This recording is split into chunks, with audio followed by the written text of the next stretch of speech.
Hello everybody, my name is Sniping is Fun and welcome you back to the next character in the Super Smash Bros. Ultimate Newcomer series of videos. This is officially going to be character 120 of 150, which means I still have 30 more characters to go after doing this. But I will do it. I planned on doing this months ago, going to 150. I'm going to go to 150, and as I mentioned, since I returned to doing this list, I've been taking a break off of it, during most of November and December-ish range. These characters it's the same list. It's the same list as what I've been doing so far, but my percentages have changed from just percentages of me just seeing them in the game in general, whether base roster or DLC. Now it's percentage chance I can see them in the DLC. So it's the same thing. I'm still talking about why the character deserves to be in, moveset ideas, and percentage chance. Just the percentage chance has changed to that exclusively when some of the characters have been both or just the base roster one. But obviously Smash Bros. Is out now. We know about Joker from Persona. We know about the Piranha Plant. We don't know the other 4 characters. We don't know if there's going to be any more characters after that, and so on and so forth. Future Smash Bros. Games, yada yada yada. Without further ado, let's get this started. And as I mentioned in my last video when I talked about Kazuma from Tekken as character number 119, and that was weeks ago. So I'm going to have to be really pushing these out to get them done. This time I'm going to be talking about an Octopath Traveler character, and the ones that stands out most to me is going to be Primrose Azelhart, the dancer character from it. And this is a game I have not specifically played, so I did a little bit of research. I've been wanting to get the game. It's just there are some Switch games out there I have not got to yet, but I had to do a little bit of research, and I think I can come up with an interesting moveset of it. And I do think Octopath Traveler is an interesting enough game to represent a character for in terms of Square Enix. So that's the reason why I picked 2 characters from it. Oh, there's a spoiler there. There's going to be one more character from Octopath in this list. I centered it down to 2 characters I want to talk about. Actually, I mentioned that I think when I did the update on my list and I cut characters out. But yeah, without further ado, let's get started. Why Primrose Azelhart and why Octopath Traveler deserves to be a character in Super Smash Bros. Ultimate. Okay, why does it make sense? Well, Octopath Traveler was one of the Switch's biggest games last year. It's this big collaboration between Nintendo and, Square Enix. They made this game exclusive. It's basically taking us back to the old 16-bit days of Final Fantasy. It's a classic RPG from Square Enix, and it was advertised really well. It sold really well, and it's one of the most popular games to come out on the Switch. In and of itself, that is a major reason. On top of that, it is an exclusive for Nintendo rather than, say, picking one of the franchises that appeared on our systems or maybe not have appeared on Nintendo. In terms of the Square Enix entities, how about we pick one that actually was exclusive for Nintendo and was one of the biggest games come out last year during 2018, where the Switch kind of had a slow year. It was one of the games that stood out a lot, and that's the reason why it sold really well and was really popular. And it's also an overall good game as far as I heard. Like I said, I haven't really played it at all yet. I'm going to get that, but it's from what I've been seeing. And on top of that, if we wanted to represent a character from it, Primrose is one of the most popular characters in the game. She's probably out of the 7 party members you can get, or 8 characters you can pick you can get. She is one of the most popular choices, and she was one of the earliest ones they announced when the game was first being revealed off. She's stands out as one of the more popular party member characters people like from this game, and the dancing moveset would be unique in and of itself. We haven't had a character that specifically fights dancing wise, so if you want to represent Octopath Traveler for how in general the game, not what character you pick, because of how big it sold on the Switch and it being this new identity that takes us back to the history of old school 16-bit RPGs and whatnot.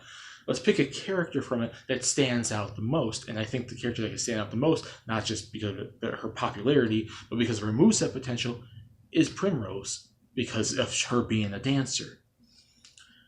Moveset ideas. Now, her moveset is basically her being the dancer. So a lot of her moves are going to be her moving around the stage, doing dancing type, attack type moves. I was thinking of it like what people were thinking, Azura from Fire Emblem Fates, how she's a dancing songstress spear user. Okay, you take away the songstress stuff, you take away the spear, and here's a dancer. So it's a similar thing. You just take away what would essentially been magic with water and spear type stuff, what Azura would have had if she was ever a Smash Bros. Character.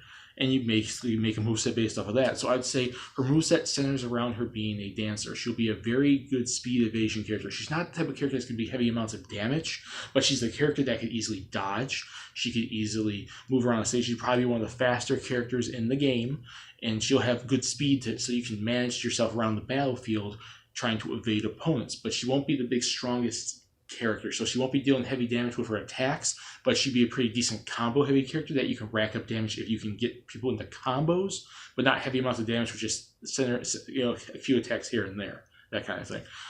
I would say her smash attacks are definitely here just dancing. She'll just move around the stage, do dancing stuff where she'll kick you or punch you or maybe grab you and throw you kind of stuff. Some of the stuff that may not be specifically in the game, but like characters, when they go from their own game franchise to Smash Brothers, tend to get a few original ideas. So I'd say maybe do that. Like she can grab opponents, she dances with them and throws them to the ground or something. So some sort of grapple type maneuvers, like Incineroar has, how he throws you into the ropes kind of thing. Some attacks that can just grab opponents and throw them. Some punches and kicks, but by dancing, like she's just moving around the stage, doing like various dances and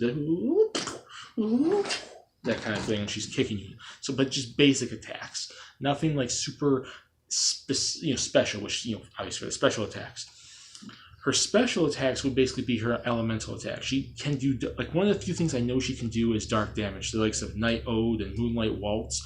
She will attack you with dark magic type dark damage attacks and other various like elementals. She knows how to do elemental like magic, so I'm assuming they can probably throw in some fire or some lightning or some classic magical abilities that are seen in most RPGs, Final Fantasy or otherwise, but Final Fantasy pretty much made like thunder, fire, ice, and stuff like that. So even if she doesn't specifically use them in the game, I do know that you can technically give a character a secondary class. So throw a few magical abilities in there, so while she's dancing, she could probably do some sort of, on top of the Night Ode and the Moonlight Waltz, doing dark damage elemental attacks.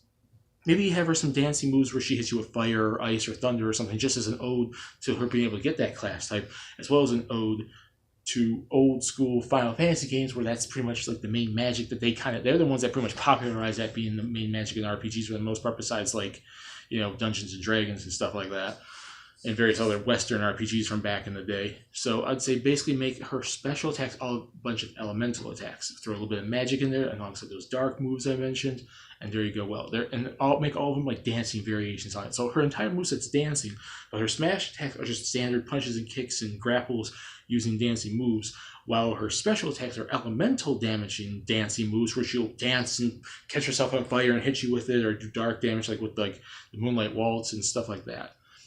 And before I get on to the final smash, two special abilities I want to kind of give her as something that it makes her original and stand out. She has a counterattack feature in the game, and I know people are probably going to hate me for saying this, but I want her to have a counterattack feature in Smash Brothers, which will make her like the Fire Emblem characters with a counterattack.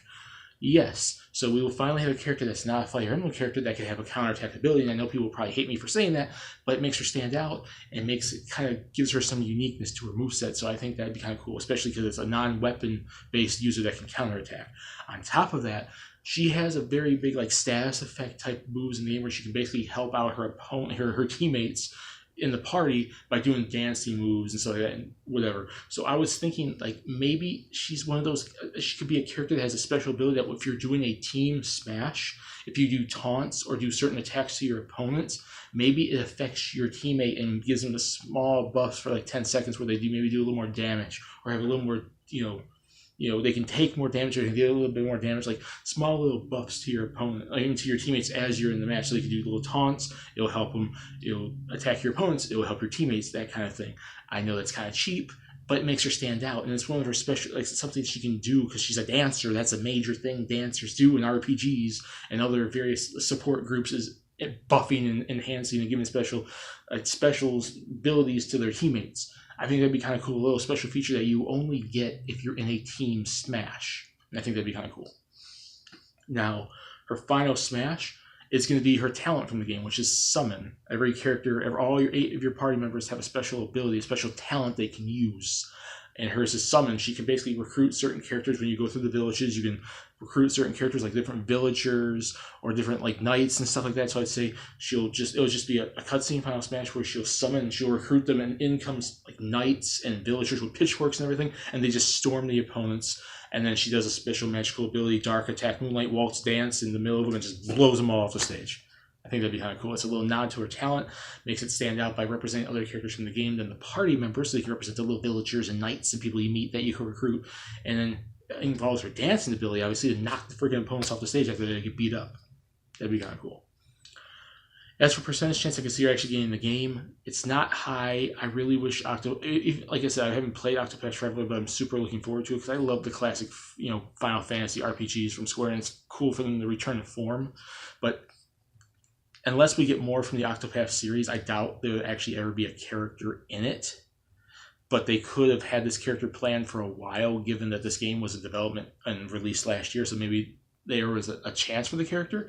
So I'm not going to say it's super high because that'd be unrealistic, but it's not super low because it's still possibly there. But I think the best chances for us to get a Octopath Traveler character, whether it's DLC now in Smash Ultimate or when Smash 6 and so on come out, is if the series continues. If there's an Octopath Traveler 2 and 3 and one on the Switch, or the Switch's successor, Nintendo's next system, their 10th gen system and stuff like that. If the series continues, the chances will only get higher. But if it's only this one game, it's still pretty low. I wrote down 35% chance because I think it's possibly there because it was one of the biggest games within the last year to come out on the Switch, and it's very big advertising for a franchise from a game company that's now, their relationship with Nintendo is improving again, back to the days of like Super Nintendo. So maybe they want to represent this new character, but then there's other Square Enix properties, Dragon Quest especially, even Kingdom Hearts, maybe even like The World Ends With You or Chrono Trigger, that really have the more history and more connection, really being long-standing series, and they probably deserve it more so than obviously this new franchise that just started out. So there you go, 35% chance. Not super high, but surely not super low. It will only improve if the series continues.